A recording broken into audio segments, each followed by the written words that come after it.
보니까 해가 부쩍 금방 지는 것 같고 날이 조금씩 쌀쌀해지는 것 같습니다. 이 가운데서도 하나님께 부르짖으러 나오신 여러분들에게 하나님께서 큰 은혜 주시리라 믿습니다. 우리는 보통 하나님을 찾는다라고 하면은 교회 생활을 떠올리는 경우가 많습니다. 금요 기도회에 이렇게 나와서 참석을 하고 새벽 예배, 주일 예배, 이제 틈새 예배까지, 그리고 중보 기도회나 어머니 기도회 같이 기도하고 봉사하고 직분을 맡는 일 말입니다. 예배는 하나님과의 만남인 것처럼 이런 것들을 우리는 보통 생각을 합니다. 근데 거기다가 더해서 물질적인 여유나 상황, 여유가 우리 가운데 더해진다면은 우리는 하나님께서 나와 함께 하시는구나라고 쉽게 생각할 수 있는 것 같습니다. 그래서 여호와를 찾으라 라는 말을 들으면 맞아, 여호와를 찾아야지 이런 생각이 드는 것보다 나 정도면은 신앙생활 잘하고 있는 것 같은데 저 얘기는 김집사가 들어야 될 것 같은데 라고 생각하기 쉬운 것 같습니다. 오늘 본문에 나타난 아모스 시대의 북이스라엘이 그랬던 것 같습니다. 여로보암 2세의 치하에 이스라엘은 국경을 회복하고 교역로를 장악하면서 전성기 같은 모습을 보여줬습니다. 북쪽 하마 너기에서 남쪽 사해까지 국경을 회복했고 비아마리스, 즉 왕의 대로를 장악해서 관세와 통행료를 받으면서 부를 축적했습니다. 아모스 3장 15절에 나온 상하의 집, 그리고 유물로 발견된 대형 포도즙 틀을 보면서 우리는 상류층이 이렇게 많은 부를 쌓았구나라는 것을 감접적으로 확인할 수 있습니다. 근데 바로 그때에 하나님께서 말씀하십니다. 4절입니다. 나를 찾으라, 그리하면 살리라. 이미 잘 살고 있는 것 같고 나라는 번영의 길로 뻗쳐가는 것 같고 안정적이고 충분히 편안한 길로 가는 것 같았는데 하나님이 이런 말씀하십니다. 그리고 거듭 말씀하시죠. 6절입니다. 너희는 여호와를 찾으라, 그리하면 살리라. 그리고 하나님께서 이상한 명령 하나 덧붙이십니다. 하나님께서는 5절을 보면 베델을 찾지 말며 길갈로 들어가지 말며 브엘세바로 들어가지 말라라고 말씀하십니다.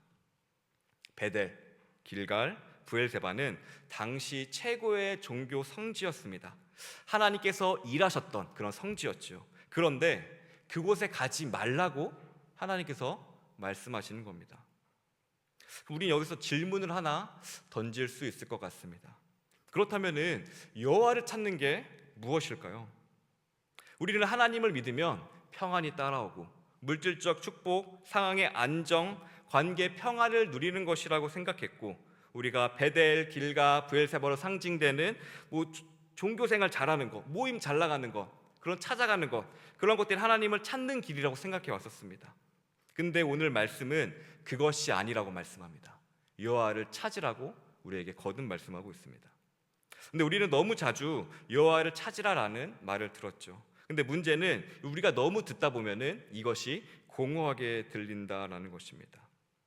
물질 안정을 하나님의 축복으로, 예배와 봉사에 참여하는 것을 하나님 찾기로 자동 연결해 온 이것이 과연 성경적일까요? 우리는 이 질문에 다시 한번 질문해 보자 합니다.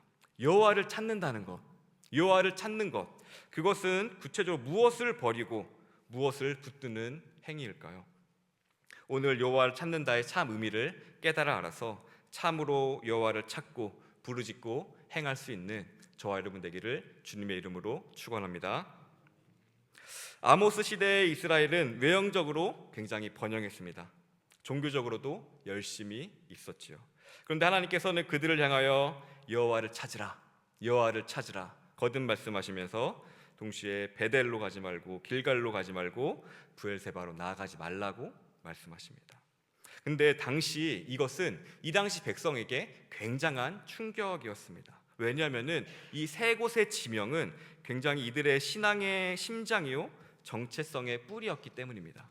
예를 들어 베델은 야곱이 하나님을 만난 하나님의 집이라고 불렸던 장소였고, 길갈은 여호수아가 언약을 갱신한 그런 놀라운 언약의 땅이었고, 브엘세바는 아브라함의 믿음이 있는 깃든 언약의 우물이었습니다. 근데 왜 하나님께서는 이렇게 그러한 종교적 열심을 내고자 하는 이스라엘 백성들에게 그런 곳에 가지 말라고, 그곳에 가면 사로잡힐 것이라고 이렇게 무서운 말씀을 하셨을까요? 왜 하나님께서 이들에게 이 성지에 가지 말라고 그 문을 닫으셨을까요? 그 이유는 이들의 삶 가운데서 하나님을 찾지 않았던 증거가 너무나도 분명했기 때문입니다. 7절입니다. 정의를 순수구로 바꾸며 공의를 땅에 던지는 자들아. 이들은 하나님을 찾는다는 형식, 겉모양만 있었을 뿐 그 내면은 철저하게 무너진 상태였습니다. 이들은 하나님을 알지 못하는 자와 전혀 구별되지 않은 처참한 상태였습니다. 실제로도 베델은 여로보암 1세가 그 자리에 금송아지를 세우고 그리고 대대로 자신의 정권을 유지하기 위한 그런 곳을 쓰였고, 길갈은 호세아서에 나오듯 죄악의 소굴이 되었고, 그리고 최남단에 위치한 브엘세바는 마치 순례길 여정을 하듯이 신성화된 하나의 코스가 되어버리고 말았습니다. 과거 하나님을 찾았던, 과거 하나님을 인격적으로 만났던, 그리하여 내면이 변하여서 하나님이 기뻐하시는 열매를 맺었던 그 거룩한 장소가 이제는 하나님이 아닌 다른 것들로 채워진 것입니다. 죄로 가득해졌던 뜻이죠. 그래서 하나님께서 말씀하십니다. 그러한 장소들을 찾지 말고 여호와를 찾으라고 말씀하십니다. 우리는 여기서 한 가지 중요한 통찰을 얻을 수 있습니다.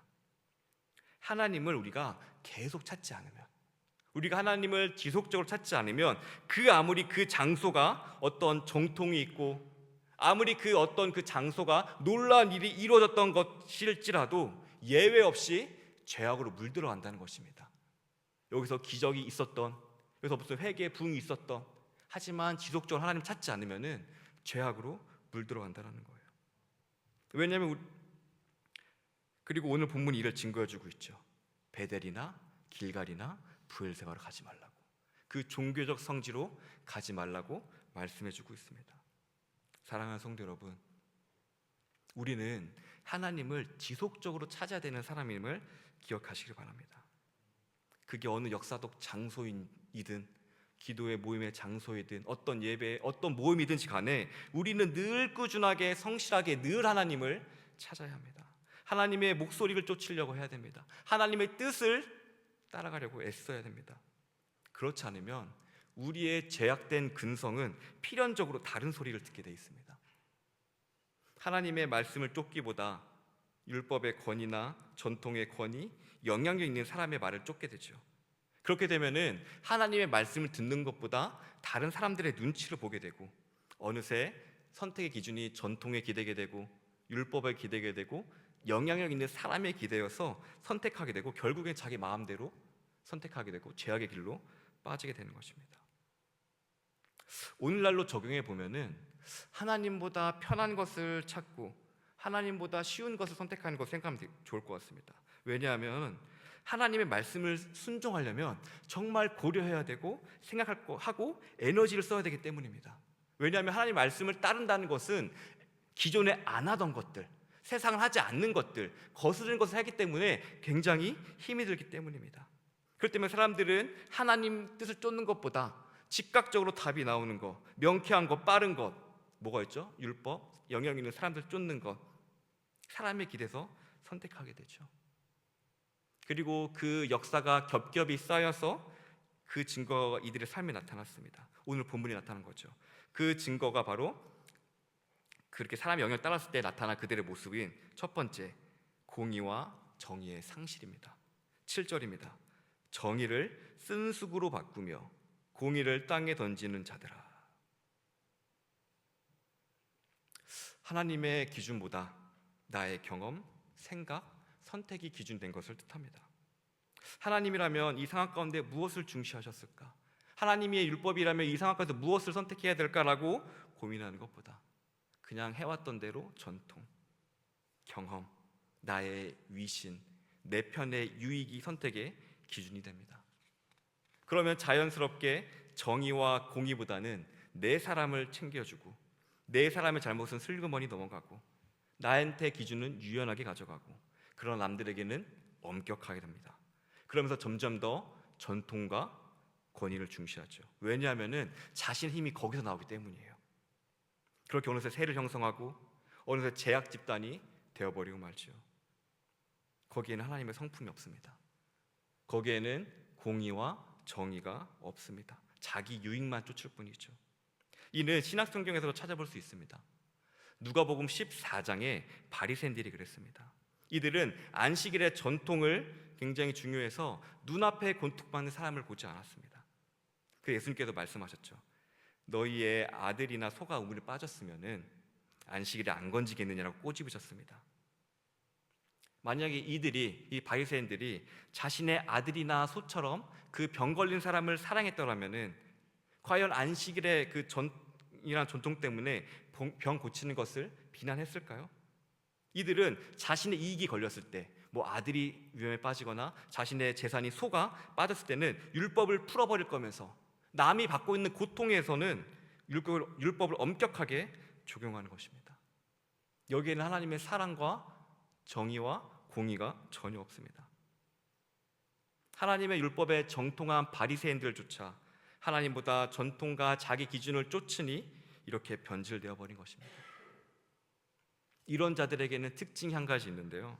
바로 하나님의 성품이 보이지 않는다는 것입니다. 그 사람을 아무리 찾아봐도, 그 사람을 아무리 자세히 바라봐도 하나님의 성품인 정의와 공의와 사랑이 없습니다. 사랑 말고 다른 것들이 보여요. 권위가, 이해 타산이, 세력이 보이죠. 사랑하는 성도 여러분, 우리가 하나님을 찾는다는 것, 그것은 거창한 것이 아닙니다. 바로 이 바리새인의 마음을 버리는 것이죠. 내게 당장 이 기준에 따라 손해를 보고 나 때는 안 그랬는데 속이 상할지라도 내 앞에 사람을 하나님의 형상으로 여기고 이들의 고통에 공감해주고 존중하고 대우하는 것입니다. 물론 오늘날 시대가 변해서 조금도 손해보면 안 되고 손해보면 바보가 되는 시대처럼 오늘 시대가 너무 급격하게 변한 것 같습니다. 시대가 워낙 빨리 변하다 보니까 조금만 피해를 보고 조금만 늦어지면 뒤처진 것 같이 불안하고 그래서 내 것을 더 나누지 않게 되는 그런 경향도 오늘날에 있는 것 같습니다. 그러나 기억하시기 바랍니다. 공중에 새를 먹이시고 들풀을 입히시는 주님께서 우리를 못 먹이시겠습니까? 하나님께서 우리 인생을 인도해 주십니다.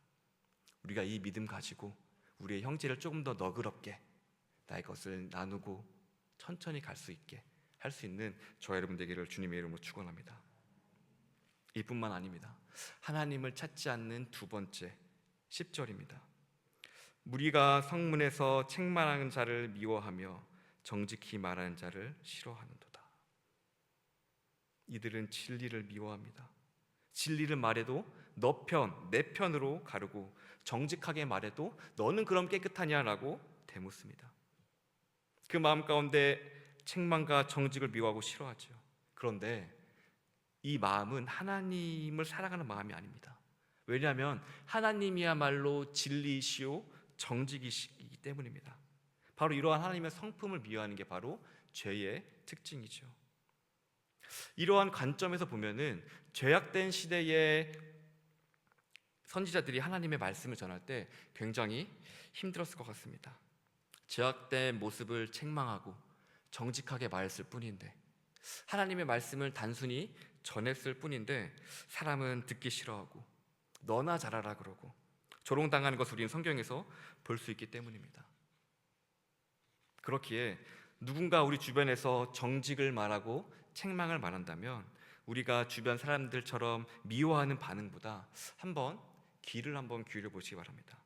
이게 정말 옳은 말인가? 정직한 말인가?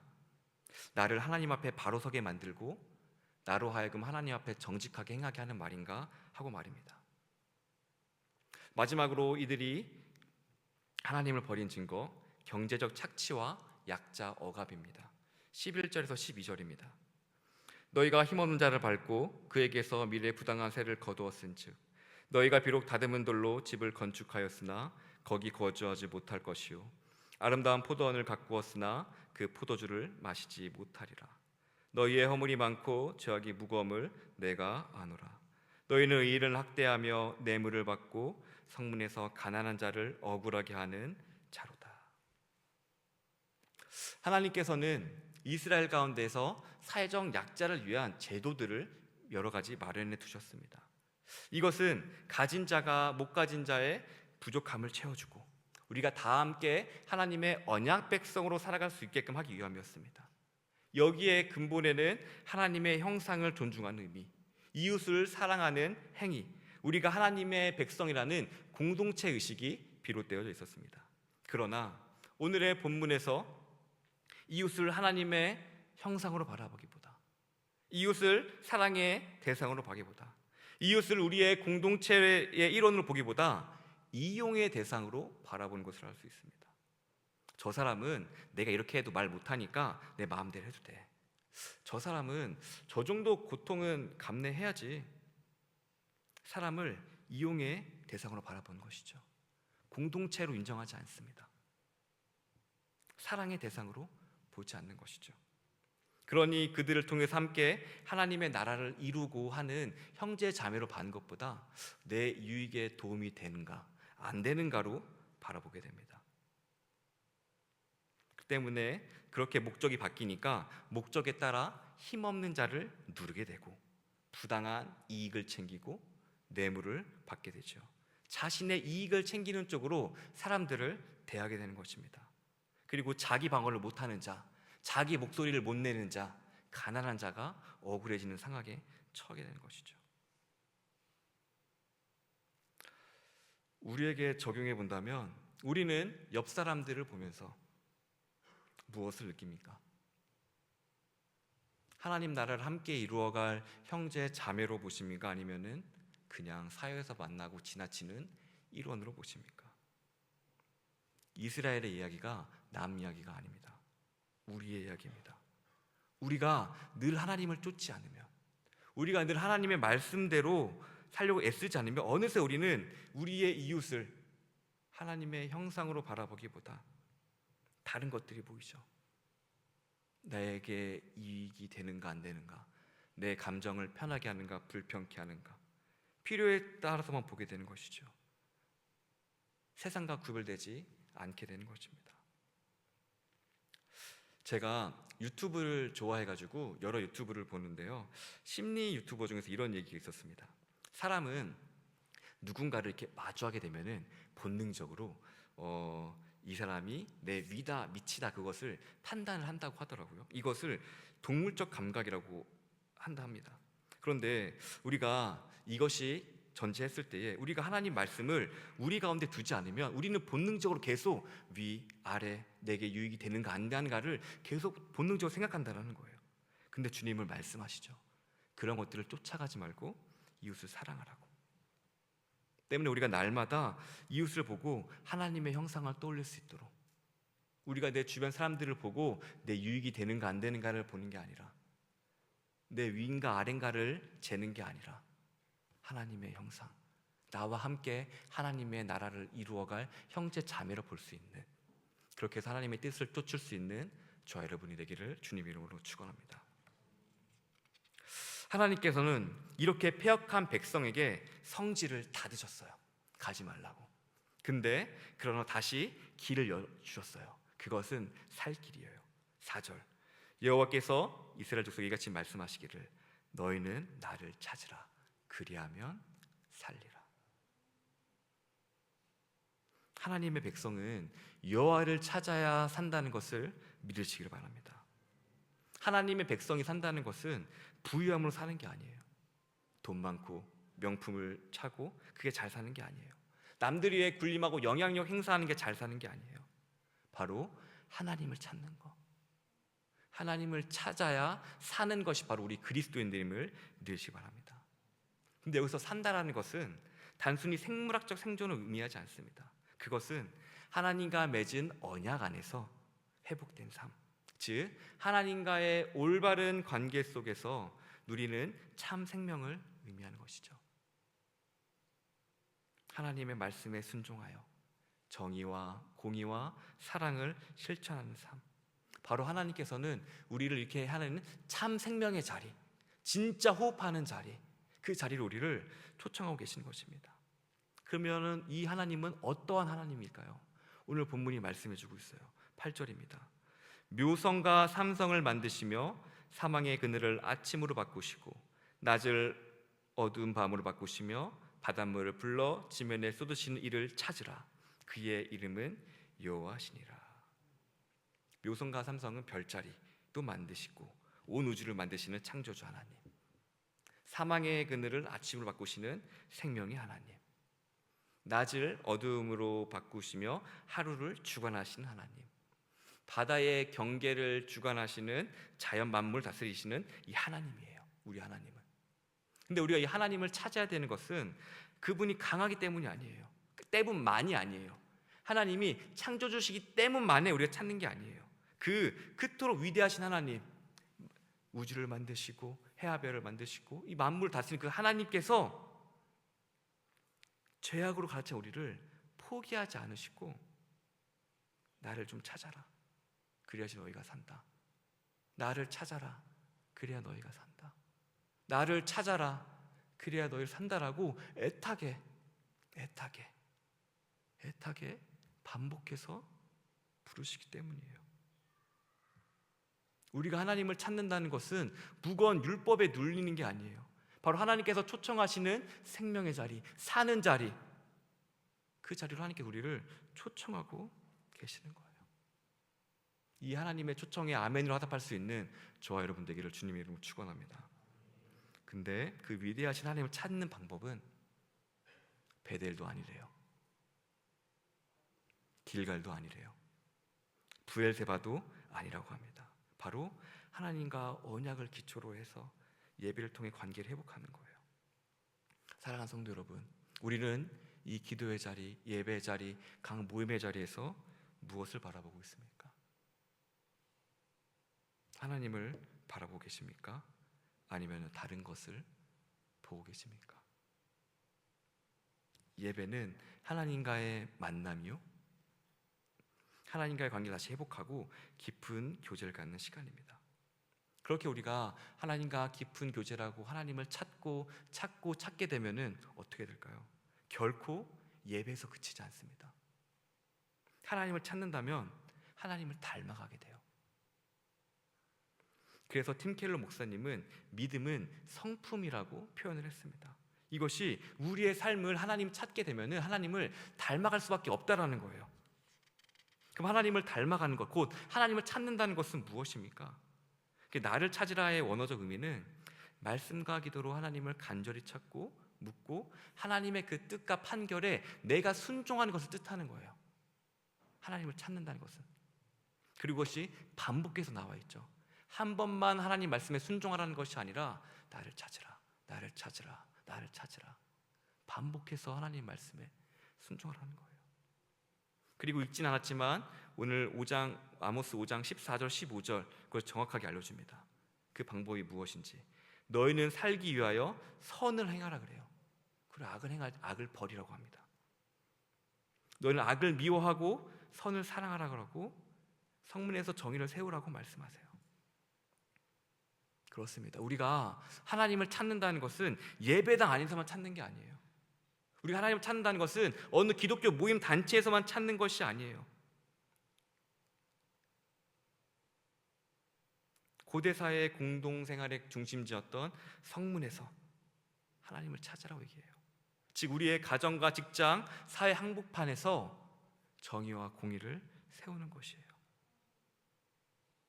교회에서 예배 드릴 때만 믿음의 사람이 되는 것이 아니라 교회 밖에서도, 일터에서도, 직장에서도, 교회 일을 행하는 모든 일 가운데서도 그 선택 가운데 하나님을 찾음으로 정의롭고 공의롭고 자비롭고 사랑의 선택을 하는 것, 이게 하나님을 찾는 거예요. 그래서 에베소서에는 이것을 세월을 아끼라라고 표현하고 있어요. 기회가 있을 때 그거 하라는 거예요. 기회가 있을 때마다 하나님을 찾으라는 거예요.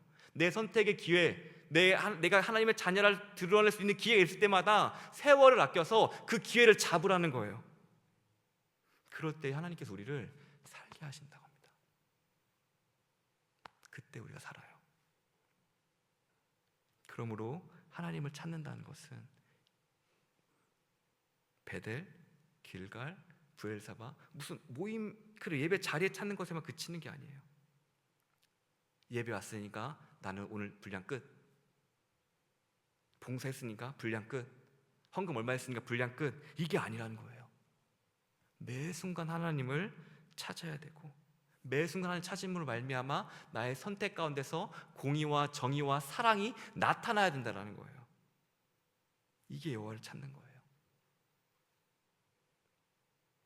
그 우리의 일상에서 여호와를 찾는 것, 그때 하나님께서 우리를 살게 하신다고, 그게 우리가 사는 길이라고 하나님께서 말씀하시는 거예요. 말씀을 맺도록 하겠습니다. 오늘 우리는 아모스 선지를 통하여서 나를 찾으라, 그리하면 살리라 하는 하나님의 절박한 초청을 들었습니다. 아모스 시대의 이스라엘 사람들은 겉으로는 번영했어요. 베델, 길가, 브엘세바, 종교적 열심도 엄청났습니다. 그러나 그는 장소만 찾았지 하나님을 찾지 않았어요. 그들의 일상 가운데서 하나님을 찾지 않았어요. 그래서 그들의 삶은 정의가 순수 쓸모없는 것으로 변해버렸고, 공의는 땅에 떨어져서 아무도 보지 않아요. 힘없는 자를 억압하는 죄악이 가득했어요. 그들은 겉으로는 잘 살고 부한 것 같았지만 실상은 그게 죽음의 자리였어요. 하나님과 단절되어 있기 때문에. 사랑하는 성도 여러분, 오늘 이렇게 귀한 발걸음, 일 더 갔다 와서 피곤하실 텐데 또한 그 하신 것들 너무나 참으로 귀합니다. 그러나 우리가 이 자리에서는 머물러서는 안 돼요. 우리가 이 자리에 나와서 예배하고 우리의 기도가 아모스 시대의 베델을 찾는 그 종교적 행위처럼 거기서 그쳐서는 안 됩니다. 우리는 예배를 통하여서 묘성과 삼성을 만드신 창조주 하나님, 그리고 그보다 놀랍게 우리를 사랑의 자리로 초청하시는, 생명의 자리로 초청하시는 하나님을 찾아야 합니다. 그리고 이 만남은, 이 찾는 것은 예배당에서만 그치는 것이 아니라 교회 문을 나서는 순간에도 계속되어야 돼요. 우리의 가정에서, 직장에서, 우리의 인간관계에서, 우리가 만나는 이웃 가운데서 하나님의 공의를 세우고 정의를 물같이 흐르게 하는 것, 내 이웃을 이용의 대상으로 보는 것이 아니라 사랑의 대상으로 함께 하나님의 나라를 이루어갈 형제 자매로 바라보는 것, 지금 사랑하는 거예요. 정직을 말하는 자를 미워하는 대신 귀를 기울이고, 가난한 자를 이용하는 대신, 자신을 변호하지 못한 사람을 이용하는 대신 하나님 형상을 대하여 돌보는 거예요. 이게 하나님을 찾는 것이고, 이게 우리에게 주어진 참 생명을 누리는 길입니다. 이게 우리가 하나님과 동행하는 길이에요. 그럼 이번 한 주간 우리가 예배의 자리만 지키는 성도가 되는 것이 아니라 삶의 모든 영역에서 우리가 창조주 하나님을 찾고 그분의 성품을 닮아 공의와 정의와 사랑을 실천하며 살아내므로 하나님께서 주시는 그 생명, 그 풍성한 생명을 누릴 수 있는 저와 여러분 되기를 주님의 이름으로 축원합니다. 기도하겠습니다.